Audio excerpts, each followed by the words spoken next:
gang, how's it going? So this is the full version of the warm-up that I'm recording, so you can use it in your own time. If you get to the gym early before your session and you want to get cracking, then you can use this and kind of memorise the warm-up as you go along and ingrain it into your brain. And the reason we warm up is essentially to make sure that we're protecting our muscles, our joints, our ligaments, everything, and getting ourselves mentally and physically ready for the training that you're about to do, okay? So let's crack on.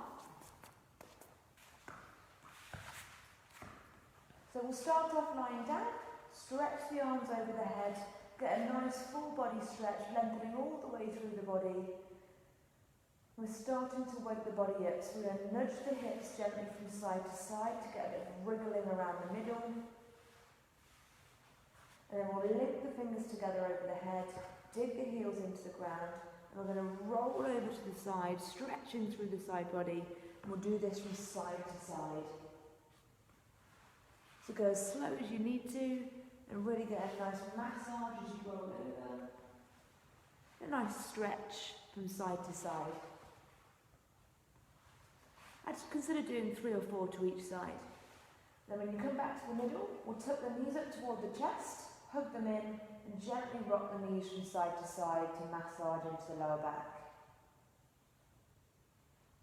So each section of this warm-up is completely entirely up to you how long you want to do it for. If it's feeling good, the section that you're doing, you want to do it for longer than me, then that's fine. Float the feet down toward the bum and bring the hands out to a T. So make sure your feet are flat on the floor, the heels are about hip width apart, and I want you to lift your hips, pushing them toward the ceiling, tuck the bum, give it a really good squeeze, and then ripple down through the spine, taking it one vertebra at a time, from top to bottom, until the bum touches the ground. And then we'll go again. We'll pick the hips up, tuck and squeeze the bum, and ripple down. And if you want to match your breathing to this, you breathe in as you lift up, and you breathe out as you ripple back down. So take it at your own speed, squeeze for longer at the top if you want to, and a nice slow ripple all the way through. Do 3, 4 or 5 of these, keeping your hands out to a T. Place your feet out a little bit wider so you can start to drop the knees from side to side. So both knees are going in the same direction and we're aiming to get the outer calf on the ground. So we're working through the hip joints here.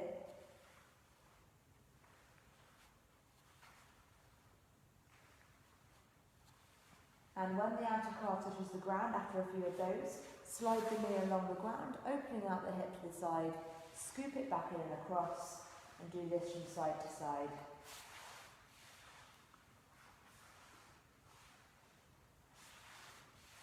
So the warm that we're doing is a gradual process. We're gradually warming up the joints, the muscles, all the different actions and directions, making sure that your body is properly ready for training. And as you go through the middle on the next one, take the knees over, and then take the top knee over and across toward the opposite hand. So be careful on this one to keep your shoulders down on the ground and just twist through your hips.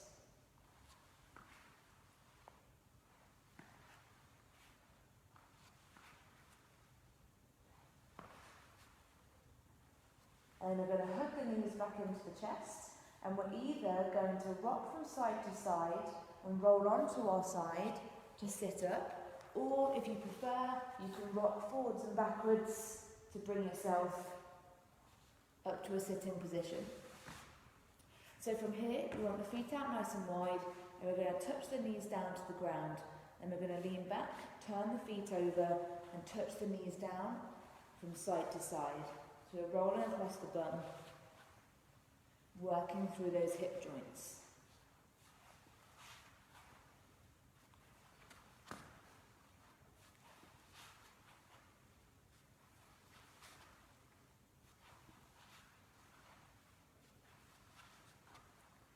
When you're doing a few of those, I want you to make sure you've got one of these little bands. We're going to put the band over your feet. Bring the band up to just above your knees. And we're going to lie back down onto our side. And we're going to work on activating the bum. So make sure the feet and the knees and the hips are together. Tuck the feet up toward the bum, and then you're going to drive the knee toward the ceiling, squeezing the bum and lowering it back down.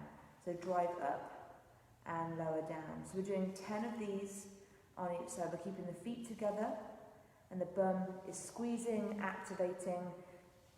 You're essentially making sure your bum is switched on and doing what it's supposed to do. So 10 of these on this side, and then roll across, and we'll do 10 on the other side. So really make sure you've got a good angle, you're getting a good squeeze here, and that your bum is doing a good job.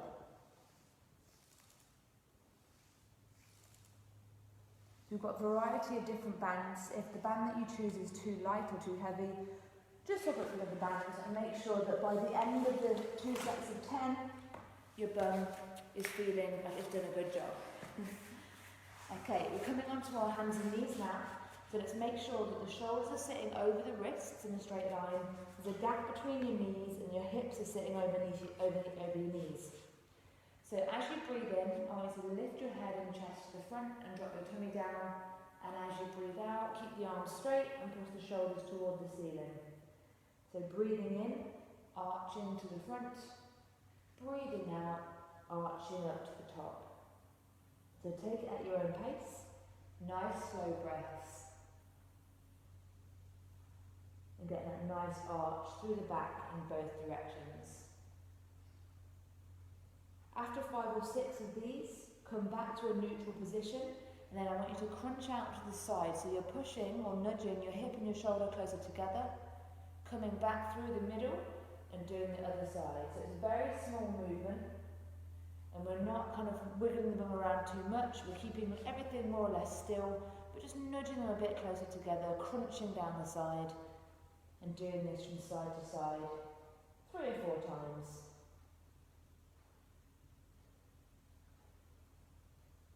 And then I want you to just take your hips around in a big circle, just to loosen things off.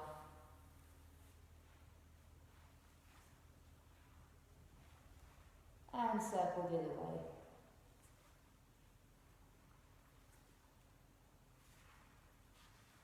Coming back to the middle, I want you to tuck your toes under at the back, put the pressure and the weight into your hands, and push up and back into a downward dog. So we've got straight legs, straight arms, and we're pushing your chest back toward the thighs. And then I want you to march your heels up and down, just to get a bit of movement through the legs.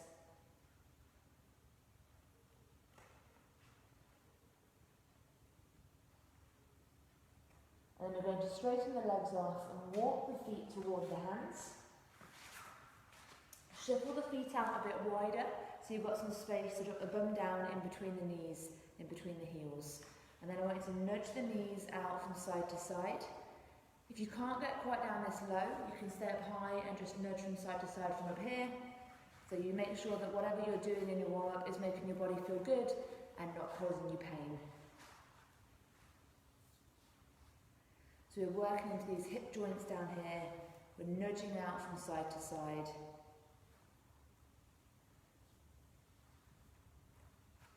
And then we're going to bring the heels down to the ground. And again, if at this kind of angle down here you can't get them down, then just come a little bit higher if you need to. We're going to sweep the arms up to the top, taking a breath in, reach back and up, leaning backwards, and then breathing out to come back down. Breathing in, leaning back, breathing out, sweeping down. Let your breath control the speed of the movement. Big breath in, big stretch to the top, and breathing out to relax down.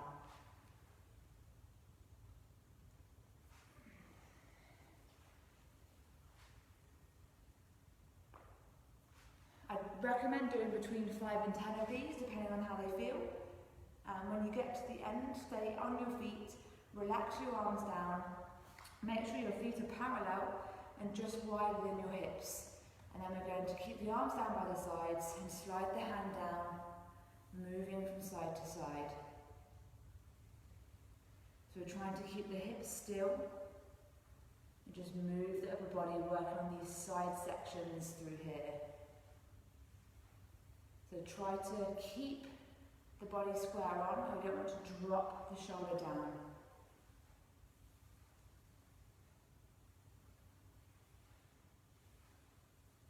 And if you want a bit more, you can send your arm over the top and do this from side to side.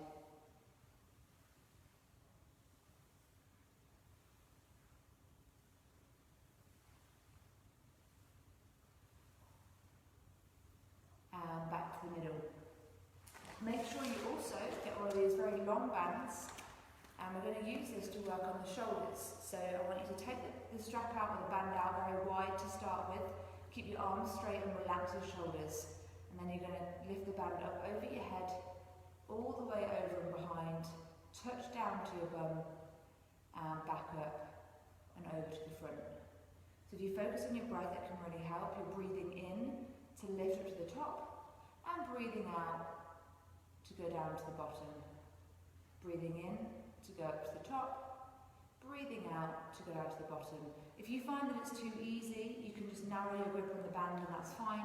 Just make sure that you can keep your shoulders relaxed while still working them and keep the arms straight. If you find that you're kind of going like this, you need to take the strap out a bit longer and make sure that you've got the right length before you work on the shoulders.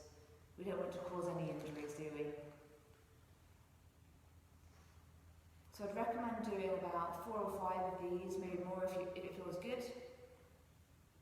Focusing on the breath, breathing in as you go up, breathing out as you go down. Keeping with this band, take the grip very narrow, just slightly narrower than your shoulders, and then I want your shoulders to relax, arms to stay straight, and you're going to pull on the band, widening the grip slightly, and then relax. So it's more of a strength on this one than a stretch. We're pulling it out to the sides, squeezing the shoulders, and relaxing it back in. Pull, squeeze, hold, and relax. And I recommend trying to do about 10 of these, just making sure the shoulders are properly switched on. So it's the pull, the squeeze, the hold, and relaxing back into the middle. So 10 of those, set that down to the side. If you can get access to this big circular band here, then grab it. There's 2 of them, a purple and a red one. I want you to put your feet in the band, cross the band over while it's still nice and loose, and then pull it up a little bit tighter. Keep your head up and your legs straight, and we're going to step out to the side, doing little side steps, which is going to make sure, again, that the bum is switched on and doing the good work. Okay? I'd recommend trying to do 10 each way. It's just little steps to the side, activating the bum. And if you really feel like punishing yourself with some more glute work, do 10 more each way as well. But 10 each way to start with is the minimum, and then more if you think you need it. Okay, so that pretty much is the warm-up. So I'd recommend trying to ingrain that in your brain if you can, and every time you come in for a training session, if you can get here a little bit early, you're more than welcome to come in, do the warm-up in your own time, and get the most out of your training session. I'm happy to guide you through the warm-up every time that you come in, but if you want to and you want some extra time, come in a little bit early, use the training area, grab a mat, make sure you've got some space, and start warming up so that you get the best out of your training. Okay, the warm-up is non-negotiable, okay? We've got to warm up, we've got to prepare our bodies physically and mentally. It's not just about moving your body, it's about connecting your brain to the body and what it's doing to keep you safe, okay? Thanks for watching, guys. Use this video again and again and again.